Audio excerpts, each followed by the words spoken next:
On January 29, 2015, Maryland Delegate John Cluster proposed a bill with a somewhat simple purpose, placing an armed police officer in each of the state's 1,400 public schools. While at least 600 of these schools already have an officer to some degree among the faculty, this bill would ensure that at least one officer would be on school grounds at any given moment. While some argue that the bill could only benefit the modern public school system, members of groups such as the American Civil Liberties Union argue that our schools need more than an armed officer, more so, a sort of trained guidance officer. While debates on the bill stay heated today, one thing remains certain. I work at I believe the bill has a good aim.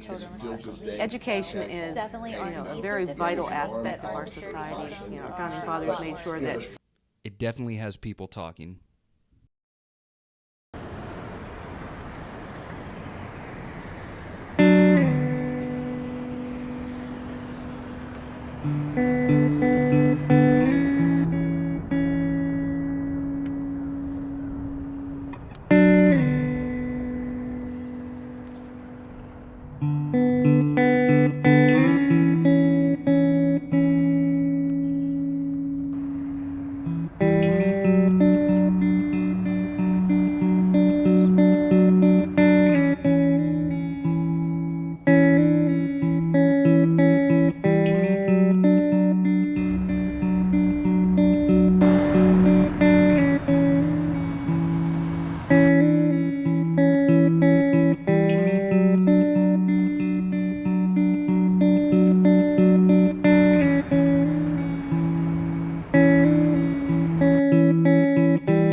Cumberland, Maryland is a small town on the western outskirts of Allegheny County.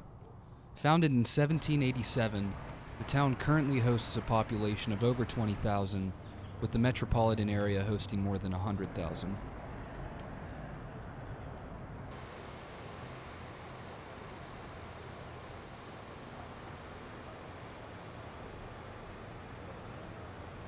The relatively small town is home to two high schools: Fort Hill, home of the Sentinels, and Allegheny, home of the Campers.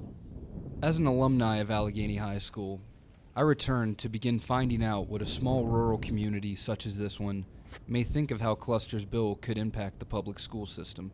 You just can't pick out a school in the inner city and say they need an armed guard, and you pick out a school in a nice suburban area and say, well, no, that's a safe community. It just doesn't work like that.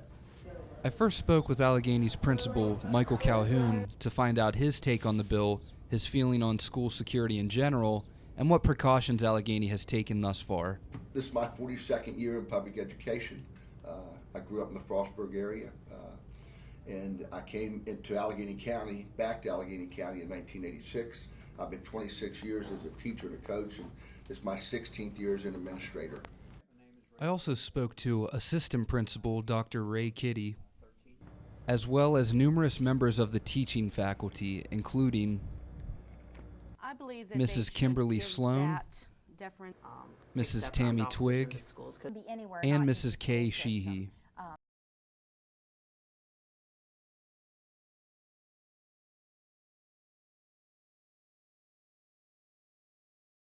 I guess I'm somewhere in between. I think it's always something that on the perception, if we think that, wow, this is going to be something that's going to help protect students, well, everybody should be for that, and it's probably a political nightmare to be against it. I think the intent is to provide a safe, secure environment for all students at school.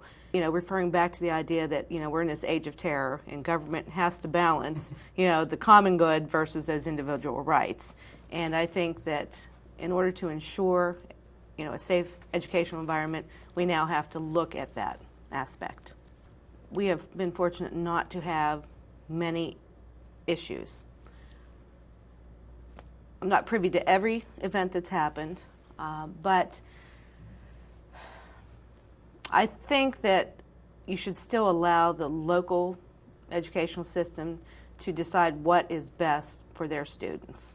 Any building, you have to have a safe and orderly environment, or you can forget about anything else. Instruction, all that, it goes out the window. Having a resource officer in every school, okay, that would be nice. Is it feasible? I don't know how they can accomplish it. I think there are good things that can come out of this bill, and that's why it's been created, and I think it will get the support of the community and be something that we can work with and find out what's the best way to use those dollars, whether it be within manpower or within technology. As far as a day in the life of a student, I really don't think it would have much effect. I don't know from the standpoint of a student how much they would even pay particular attention other than the extra adult presence in the building, although we do have a resource officer that's here but not full-time. I'm amazed every year as I go back and teach and remember the events of 9/11. The students are now of an age that they were born into what I would call the age of terror. They are more accustomed to the presence of security in their lives. One of the things that, we talk about school security, resource officers and that,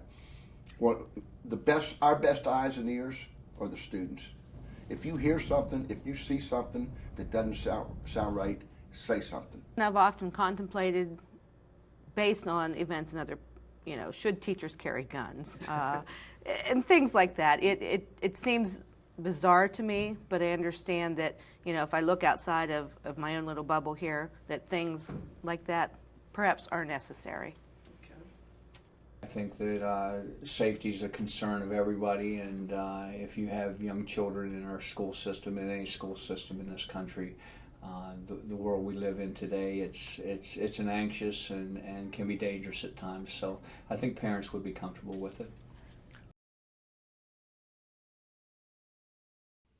For a different take on the situation, I spoke with local parent Terry Jewell, who has a unique background with the school system. I'm a mother of two. My children are 18 years apart, and I have one graduated from college and one entering into kindergarten. I also work at a private school, so I see the differences in between security at a private school versus security at a public school. I think that introducing an officer, maybe some schools have a need for that, maybe others don't. I think in some situations it might be more alarming. In an elementary school, for instance, I think it might be more alarming to younger children than it would be comforting to see an armed guard inside of the doors when they enter. Children get on a bus and parents tend to think that they're safe with their children getting on a bus for transportation to get to school. And a lot of things happen on the bus. My son got to the point where he didn't carry a backpack to school, or didn't want to even get on the school bus in the morning, and we're talking about a 6th grade child. So, at that point I had to take my child out of public school and put him into a private school. I have several questions regarding the bill. I think that we might want to look at things not only inside of a classroom or inside of the doors of the school, but what happens when you walk down the steps from the school? What happens when you get to the sidewalk? What happens when you get off school property? What happens when you're in the bus stop? Because technically, a parent takes their child to a bus stop, thinks that they're safe there, thinks that they're safe on the bus. What happens on the bus? What happens in those situations? So we might want to look at that as well.